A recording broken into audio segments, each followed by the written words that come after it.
A no-sleep story posted by Cult Leisure. I watched the live face reveal of my favorite YouTuber. What I saw will always haunt me. I come from a small mining town in Arizona where there is not a lot to do except hike. It was a good but boring area to grow up. Our population was small with little to no crime. My father owned the quarry where a majority of the community's economic strength came from. He left me a sizable inheritance after he passed away. I bought a truck and a house out in the plains with a basketball court and a pool. That was the sole extent of my lavish spending, but it was all I needed, unless you count pizza. I didn't have many vices to blow my fortune on. I've never been an avid party goer, luckily. Like a lot of people my age, one indulgence I did have was watching YouTube. Urban exploration became a most searched category of mine from 2009 on. I became a subscriber of a content creator and urbex vlogger named Isolation Infinity. He kept himself anonymous and did not show his face. He used footage of the haunts he went into as captured by the body camera strapped to his chest. His voice's baritone became a signature element of the channel. He traveled all over the world and went into many chilling places. These included vacant hospitals, asylums, morgues, and train stations. He even stumbled upon a murder in progress once. A homeless man had stomped another transient to death in a farmhouse. He uploaded edited parts of it. This was a controversial decision. It almost resulted in a lifetime ban for him from the platform. The clips did help law enforcement later on. Nonetheless, he was also arrested a few times for trespassing on famous estates. The Houdini mansion in Los Angeles was one of them, but none of his fans held this against him. We respected him for being willing to get into trouble with the law in pursuit of the next viral video. Late last year, Isolation Infinity announced he was going to have a live face reveal. It was only going to be for his patrons, i.e. those who gave money to his Patreon account. I contributed funds to it on a monthly basis. I viewed him as a pioneer of his entertainment niche and did not mind sparing a little change. He emailed me and told me I was one of a dozen allowed to attend the live event. He further stated it would be in a password-protected chat room. He also promised an exclusive video which would not make it onto the public video lineup. I was more interested in the latter than the former. I never cared what his appearance was since I already had a vision of someone my age, in their mid to late 20s. It was hard to convince me he looked any different from the picture in my mind's eye. Still, I was not going to turn down the chance to find out. Being able to brag to his die-hard followers who did not get to experience it would be worth it alone. The night of the scheduled face reveal, I booted up my PC. I kicked back on a lounge chair in the second-story room of my house, which was my entertainment space. It was complete with video game consoles and my beloved Alienware computer. An open bag of pepper jerky and a bottle of ginger ale sat next to my keyboard. I went into my email. The password was in my inbox. I followed the link. It led me to the video of a room with nothing in it but a red wall with a baby blue frame. The caption "Isolation Infinity" will be on shortly rested at the bottom of the screen. I expected a home studio and instead got what appeared to be someone's dingy basement in need of a new coat of paint. What bothered me the most was the sound of heavy machinery whirring in the background. I wrote it off as bad plumbing. A man came into the frame. He was slim and wore a trench coat with maroon buttons on its front. He reached down, grabbed the lens of the camera, and shifted it upward. The familiar voice we had all grown fond of started to count down. "Are you ready to see who I am?" Isolation Infinity asked. 1, 2, 3, 4. At 5, he hoisted it upwards and pointed it at his face. I froze. He looked nothing like what I had visualized. He was hairless, emaciated, pale, and had marble black eyes. He reminded me of Werner Krauss from the old German 1920 film The Cabinet of Dr. Caligari. His mouth hung open and tilted to the side as if he could not control the movement of his jaw. The most alarming thing to me was not how his features were not flattering. That explained why he valued being off camera for most of his career. What upset me the most in the beginning was how the disparity in his perceived age made me feel lied to. He always told his fans he was a young man, like most of his demographic.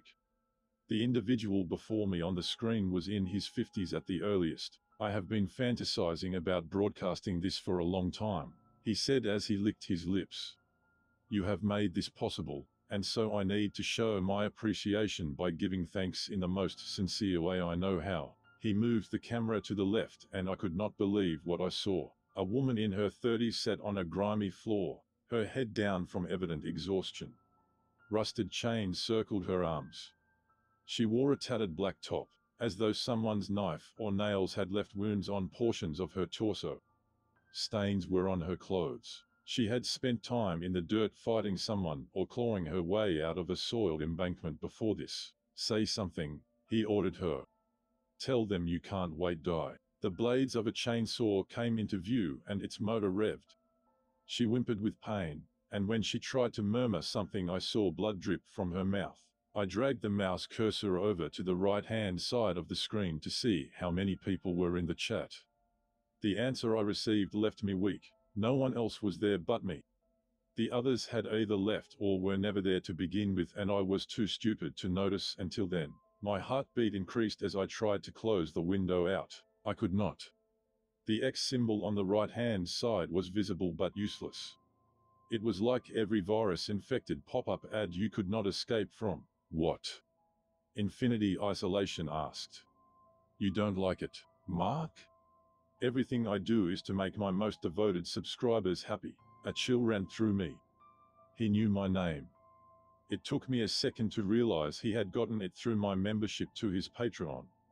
The fact that he was aware of how I was his only viewer worried me. Was I going to be the sole witness to a barbaric act of murder? Calm down, I reassured myself. This is an elaborate prank he's recording right now. He's wearing scary Hollywood makeup and she's an actress. This is all for the sake of getting more views. The chainsaw has to be a prop bought off Etsy.com. Still, my hand inched towards the phone to call 911. The way the woman expressed her misery in the moment was all too convincing. I held my device closer to my ear. I wouldn't do that if I was you, Mark. He stared right at the screen for a moment, his eyes making perfect contact with mine. Can he see me? He lifted the chainsaw above the woman's head. He brought it down with a noise from his throat, which sounded like a cross between a scream and a laugh. A fountain of gore spurted out. The lens got hit with crimson bubbles. He cackled as I unplugged my computer. I carried it downstairs to my car and drove to the nearest police station. I filled out an incident report in an office with a dying lamp and the scowl of a detective facing me. He looked as though he would have rather been anywhere else but at work.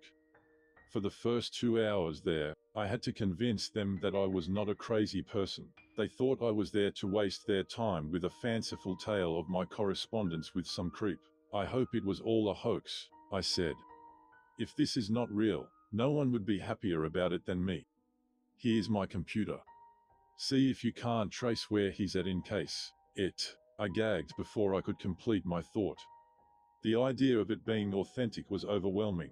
They had cyber crimes go over everything, and a few days later I got my PC back. It took about a week before I received a call from someone working the case.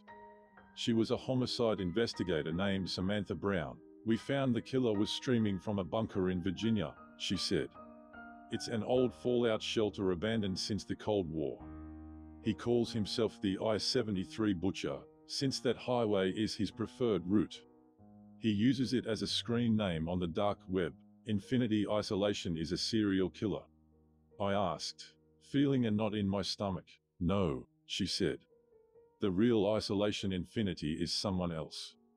This maniac poses as famous people. He uses a combination of tools, including voice-altering software and encrypted Wi-Fi. He hacks into their accounts. He gets a thrill out of making complete strangers watch his acts of terror. His tech-savvy ways also allows him to control other people's webcams, and we don't know how many he has breached. He is on several most wanted lists of different agencies. We have never found out what he looks like. The faces he uses on those terrible live streams are prosthetic. He has maintained stringent anonymity and avoided the news cycle.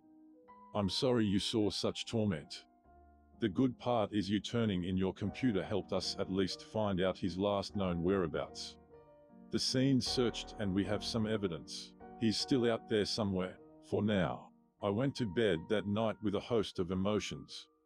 I felt violated by a complete monster that sabotaged my privacy. Moreover, I felt dumb for getting swindled. I still feel shivers over the fact that he is not apprehended. Word of what happened got to the real Isolation Infinity, who has as of late deleted his entire channel. Many speculated on how victims mistaking him for an insane person perturbed him. Sometimes, as I lay my head down and drift off to sleep, I hear a noise by my window. I jump up and think it is a chainsaw. Thus far, it has been a neighbor's lawnmower every time. I hope it stays that way.